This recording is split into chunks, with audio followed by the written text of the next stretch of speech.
Onde estiverem 2 ou mais reunidos no nome do Senhor Jesus, Ele está presente. O que pedir oração crendo, a gente recebe. Foi o Senhor Jesus que nos ensinou. Está escrito que Ele levou na cruz todas as dores e enfermidades. Você crê? Está escrito, eu sou o Senhor que te sara. Você crê? Você coloca a sua confiança agora no Senhor Jesus? Você crê que Ele é capaz de fazer muito mais do que essa dor desaparecer, você voltar a andar, enxergar, falar, você ser livre desse mal, dessa aflição? Então seja conforme a sua fé, em nome do Senhor Jesus. Pode fazer o que você não fazia.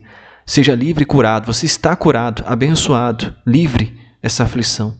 E se você crê, agradeça a Deus e diga amém. Meu Pai, fala conosco, abra nossa mente, nos dá entendimento, amarra todo bloqueio e que possamos compreender a Tua palavra. Em nome do Senhor Jesus. Graças a Deus. Fala conosco, meu Pai, por favor.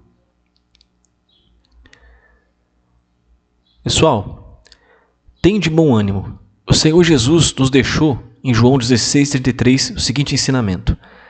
Eu disse essas coisas para que em mim vocês tenham paz. Neste mundo vocês terão aflições. Então há a certeza de que nós teremos nesse mundo que? Aflições.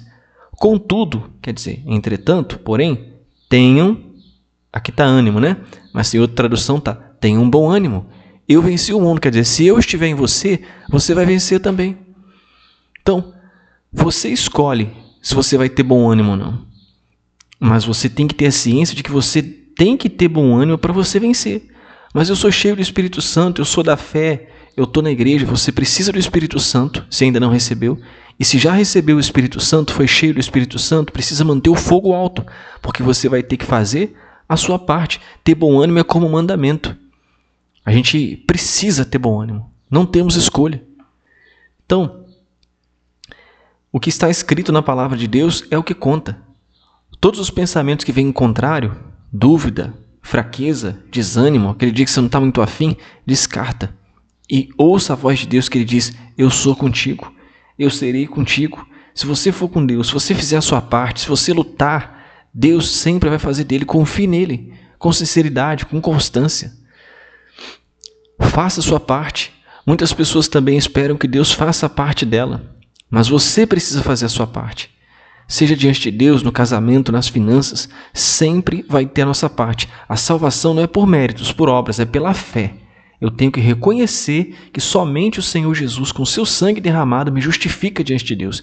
E eu preciso colocar a minha confiança nele, a partir de então andar em santidade, em temor a Ele, priorizando o meu relacionamento com Ele todos os dias, congregar numa igreja verdadeira que prega a verdade. Vou deixar na descrição os endereços que você pode frequentar para te ajudar a desenvolver sua comunhão com Deus. Mas não é pelas obras, é pela fé. Porém, as obras, elas também fazem parte, porque quem crê faz, quem não crê não faz nada, ou faz o contrário do que Deus disse. Então tenha ciência que você precisa ter bom ânimo, e você também precisa fazer a sua parte. Não espere que Deus faça a sua parte. Deus não vai fazer a nossa parte. Você precisa fazer a sua parte. Todos os dias nós temos que dar passos, ainda que pequenos, rumo àquilo que nós queremos, rumo àquilo que Deus tem para nós. Porque Deus trabalhou com as pessoas, Abraão, Isaac, Jacó, José, os profetas, os reis, os discípulos, com parceria. Os profetas, os discípulos, todos os patriarcas fizeram a sua parte. Eles confiavam em Deus. Abraão creu em Deus. Isso foi imputado como justiça. Então, ele fez a parte dele. Deus mandou sacrificar Isaac, ele foi lá, né? Depois, Deus mostrou para ele que não era necessário, era só para ele mesmo se conhecer, né? Mas ele obedeceu, ele fez a parte dele. Então, cuide da sua vida espiritual. Por exemplo, você quer ter força, você quer ter vida com Deus, você quer ter direção de Deus, não revelações de Deus está me revelando que eu vou adivinhar isso. Não, adivinhação não tem nada a ver com Deus. Deus te dá aviso e alerta, mas sobretudo a palavra de Deus já tem tudo que você precisa saber.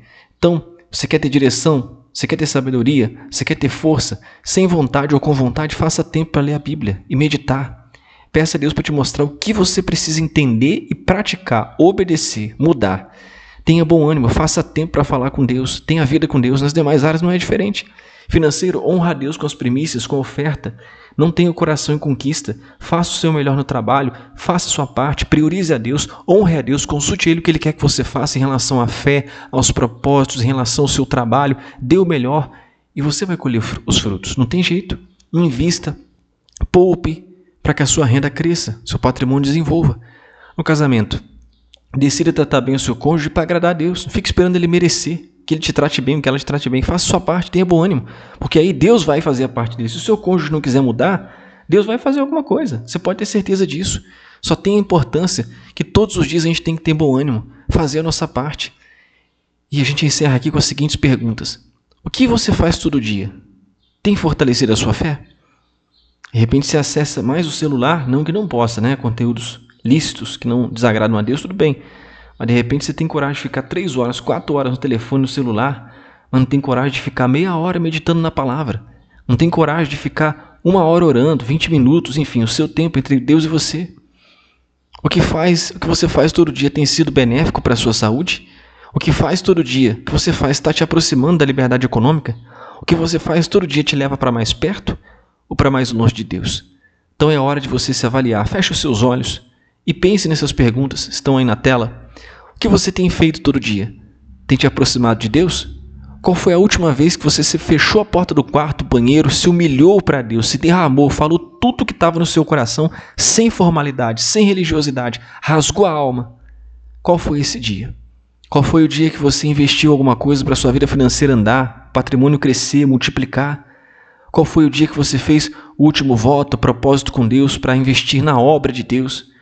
Qual foi a última vez que você fez uma renda extra? Qual foi a última vez que você saiu para fazer um exercício, levou seu esposo, seu marido, fez uma comida diferente, tirou um dia para ficar com ele, com ela, dando atenção junto? Repense agora se todos os dias você tem feito coisas que te aproximam de Deus, que te aproximam do sucesso, da vitória em todas as áreas, ou se você tem sido negligente. E decida mudar isso agora, começando pela sua vida espiritual. Peça perdão ao Senhor Jesus pelos seus pecados. Se você tem sido frio espiritualmente, está gelado, não tem tido comunhão, pare com isso, porque a igreja de Éfeso foi a primeira carta. Eles não tinham pecado de adultério ainda, não sei se depois tiveram, de roubo, de idolatria, mas tinha mentira, mas eles achavam a mentira e não se conformavam com a mentira. Mas, infelizmente, eles perderam o primeiro amor. Talvez você perdeu o primeiro amor. Então tenha bom ânimo. Não espere sentir vontade, porque às vezes a vontade não vai vir. Você tem que lutar contra a sua vontade. Você tem que lutar contra a indisciplina e ser disciplinado. Fale com Deus. Entregue a sua vida ao Senhor Jesus. Somente Ele pode salvar a sua alma. Se arrependa dos seus pecados. E se você decide hoje abandonar o mundo, abandonar a sua vida, se batizar nas águas, se entregar de corpo, alma e espírito por inteiro ao Senhor Jesus Cristo, seja cheio do Espírito Santo agora. Cheio do Espírito Santo, receba a vida, receba o poder de Deus, a presença de Deus. Louve e adore o nome santo do único e verdadeiro Deus vivo, o Senhor Jesus Cristo. Seja louvado, meu Deus, adorado o santo nome do Senhor. Que essas pessoas tenham forças para permanecerem na presença do Senhor e terem bom ânimo. Que elas tenham força, o ânimo renovado para permanecer aos teus pés. Em nome do Senhor Jesus, guia todos, que todos tenham uma semana abençoada. Aquele que precisa de portas abertas no financeiro, que seja abençoado, que tenha portas abertas, oportunidades de trabalho, de rendas extras. Aquele que tem problema no casamento, seja também abençoado, seja também restaurado, seja livre. Aquele que estava aflito, ao final desse vídeo, pelo teu poder, meu Pai, pela fé dela no Senhor, seja também fortalecido, tenha bom ânimo. E fale com Deus, amigo, amiga, separe tempo para o Senhor Jesus todos os dias, porque Ele tem o plano perfeito para você e somente Ele pode salvar a sua alma. Que Deus abençoe a todos em nome do Senhor Jesus. Uma ótima semana.